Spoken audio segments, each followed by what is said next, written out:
কিছু কিছু মানুষের ভালোবাসায় আমি যেন নতুন করে জীবিত হই। যখনই বেঁচে থাকাটা একদমই মূল্যহীন মনে হয়, তখনই এই মানুষগুলোর কাছে গেলে আমি আবার নতুন জীবন খুঁজে পাই। আমার এই পৃথিবীতে কিছু কিছু মানুষ আছে যারা আমাকে অনেক অনেক ভালোবাসে। মাঝে মাঝে তাদের ভালোবাসা দেখলে আমার চোখ দিয়ে এমনিতেই অশ্রু ঝরে। তারা আমাকে এত এত ভালোবাসে, কিন্তু তাদের জন্য সেরকম কিছু আমি কখনোই করতে পারিনি। কেন জানি তারা আমাকে অনেক অনেক ভালোবাসে। জানি না আন্টি আপনাদের এই ভালোবাসার প্রতিদান কোনো দিনও দিতে পারবো কিনা, তারপরও আপনাদের জন্য অনেক অনেক দোয়া, আমার মন থেকে অনেক অনেক ভালোবাসা। আমি যখনই আমার এই আন্টিদের বাসায় যাই না, আন্টি সেরকম ব্যস্ত হয়ে যায় আমাকে কি খাওয়াবে, কি পড়াবে, কিভাবে খেলবে। মানে আন্টির বাসায় দুইটা মেয়ে আছে, তারাও আমার সাথে খেলা করার জন্য অস্থির হয়ে যায়। আমারও অনেক অনেক ভালো লাগে ওদের সাথে খেলাধুলা করতে। মানে লুডোটাই আমরা সবচেয়ে বেশি খেলি। আমাদের বাসায় আসলে যেরকম লুডো খেলা হয়, সেরকম আন্টির বাসায় গেলেও লুডো খেলা হয় বা অনু খেলা হয়। আন্টি আমাকে এত ভালোবাসে যে নিজের বড় মেয়ে বলে দাবি করে। আন্টি আমাদের বাসায় এসে বলতেছিল আমি তাদের বাসা থেকে চলে আসছি, তার নাকি অনেক অনেক মন খারাপ হচ্ছে। আন্টি আমারও অনেক মন খারাপ হচ্ছিল, কিন্তু আসলে ব্যস্ততার কারণে আমি ফোন দিতে পারি না। অ্যাকচুয়ালি সবাই আমাকে ভুল বুঝে, বাসায় আসলে কি কারণে যেন মানসিকভাবে বা শারীরিকভাবে ব্যস্ত হয়ে যায়, এর জন্য কাউকে ফোন দিতে পারি না। সত্যি কথা কি, আসলে আপনাদের মতো মানুষগুলো পাশে না থাকলে হয়তো আমার বেঁচে থাকাটাই অনেক কঠিন হয়ে যেত। আসলে আমার কি মনে হয় জানেন,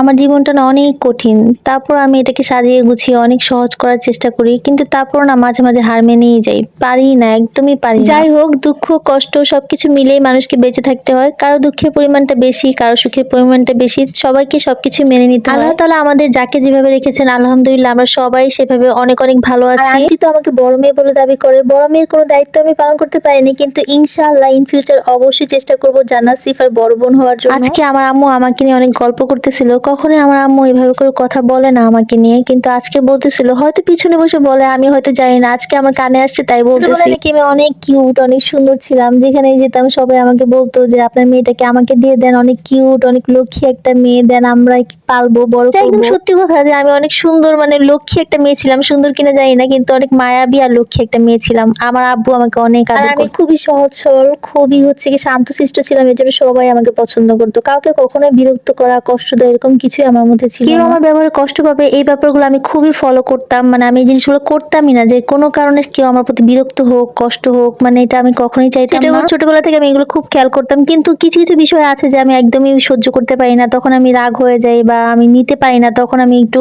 মানে খারাপভাবে কথা বলেই ফেলি। কি আর করব, তখন আর মানে আমার সেন্স থাকে না। যাদেরকে আমি একটু ভালোবাসি তাদের সাথে আমি রাগটা একটু বেশি করি মাঝে মাঝে। আমি কিছু মানে অনেক কিছু আছে যেগুলো আমি একদমই তাদের ব্যাপারে নিতে পারি না, যে তারা কেন আমার কথা বুঝতেছে না, কেন আমাকে বুঝতেছে না। এই জন্য মনে অজান্তে আমি না চাইতেও রাগ করে ফেলি। গাইস, আমার মতো কি তোমাদের এরকম হয়? আমি জানি না, আজকে আমার কিছু কিছু মনের কথা তোমাদের সাথে শেয়ার করলাম। বাবাকে হারানোর পর নিজেকে অনেক অসহায় আর একা ফিল করি। আব্বু যখন বেঁচে ছিল তখন আমাকে অনেক অনেক ভালোবাসতো। কোনো কিছু না, আসলে বাবা যে কি জিনিস সেটা যার নাই সেই বুঝে। সো তোমরা আসলে গাইস কখনোই মা বাবার সাথে খারাপ ব্যবহার করো না, কারণ মা বাবা কি জিনিস সেটা তো আমি বুঝি। কারণ মার দিকে তাকালে যে শান্তি লাগে, কখনো অন্য শান্তি কোথাও লাগবে না এই শান্তি। আমি তো সব সময় দোয়া করি আল্লাহ তাআলা যেন আমার মাকে অনেক অনেক হায়াত দারাজ করে, আর আমার আগে যেন আমার মার মৃত্যু কখনোই না হয়। বাবাকে হারিয়েছি, এখন মাকে হারানোর কথা একদমই ভাবতে পারি না। মাকে যেন আল্লাহ তাআলা অনেক হায়াত দারাজ করে। ঘুমের মধ্যে, স্বপ্নের মধ্যে যখন বাবাকে দেখি তখন ফিপিয়ে ফিপিয়ে কেঁদে তারপর উঠি। কি বলবো তোমাদের। আমি এখানে একটু ডিম ভাজি করতেছিলাম, আর যদি তোমরা হচ্ছে একটা টিক্স শিখাই দেই, সেটা হচ্ছে ঢাকনা দিয়ে যদি ডিম ভাজি করো তাহলে ডিমটা কিন্তু অনেক সুন্দর ফুলে আর ফেপে ওঠে। আর এটা আমার মিষ্টি আন্টি আমাকে শিখিয়েছে। ডিম ভাজি করার সময় ঢাকনা দিয়ে দিবা, দেখবে ডিমটা